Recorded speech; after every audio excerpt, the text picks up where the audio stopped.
consolation que Dieu nous a appelés. Notre Seigneur Jésus est appelé le consolateur. Et quand il partait, il a dit, ne nous laisserait pas orphelins. Il nous enverrait un autre consolateur. Et le Saint-Esprit est là. Le consolateur est là parmi nous ce soir. Merci. Excellent Père de gloire, je m'abandonne en tes mains. Je m'abandonne totalement, Seigneur. Utilise-moi. Utilise-moi. Utilise-moi pour apporter ton message à ton peuple. Au nom puissant de Jésus. Amen.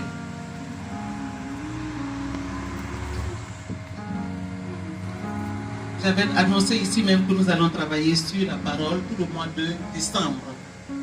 Donc, aujourd'hui, nous allons voir la suite. J'aimerais vous dire qu'on a besoin de connaître la Bible. Voilà ce que le Seigneur nous a laissé de toute éternité. Dans l'Ancien Testament, nous avons 39 livres. Dans le Nouveau Testament, nous avons 27 livres. Le total fait 66 livres. C'est bon de savoir en tant qu'enfant de Dieu. Donc, nous devons travailler avec la parole de Dieu. Bien-aimé, je vais te dire que tu as besoin toi-même d'être ton frère. Tu dois toujours prophétiser sur ta vie. Tu dois toi-même prophétiser sur ta vie.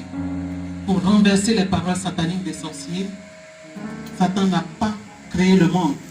Il ne peut pas empêcher que tu aies droit à la santé, que tu aies droit au mariage, que tu aies droit au succès. Ne te vois pas comme un échec. C'est un mensonge du diable. C'est un mensonge. Vois-toi toujours à la devant et non jamais à la queue. Et quand les gens te voient avec un langage de consolation, un langage d'assurance, ils vont voir que tu as changé. Alors eux aussi, ils vont changer d'avis te concernant. Quand les gens voient que tu as un nouveau langage, ils vont changer d'avis. Amen. Ils vont changer d'avis.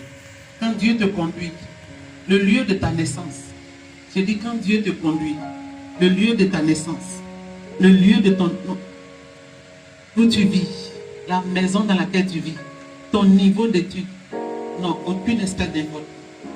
J'ai dit quand Jésus te conduit, tous ces fruits n'ont pas d'importance.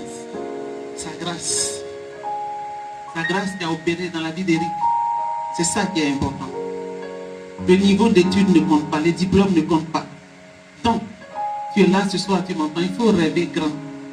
Il faut rêver grand et travailler dur pour accomplir ton objectif de vie.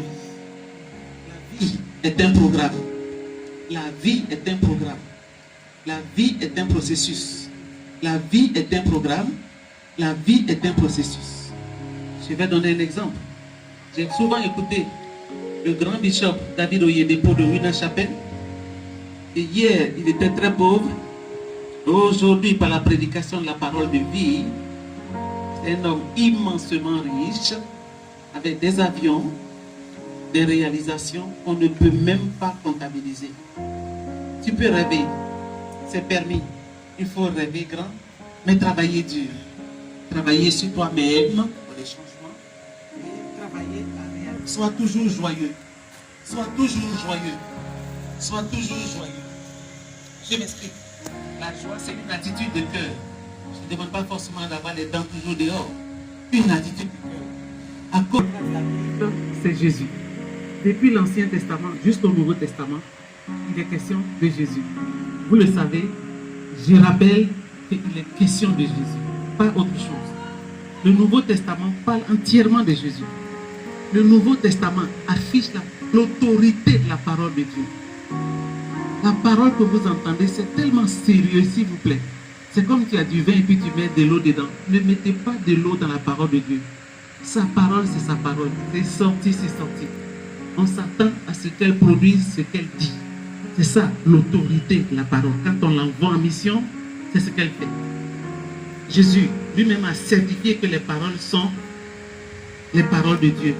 Tu peux voir ça dans Jean, le chapitre 10. Et le verset 34 au verset 36. La parole de Dieu est infaillible. Ça ne peut pas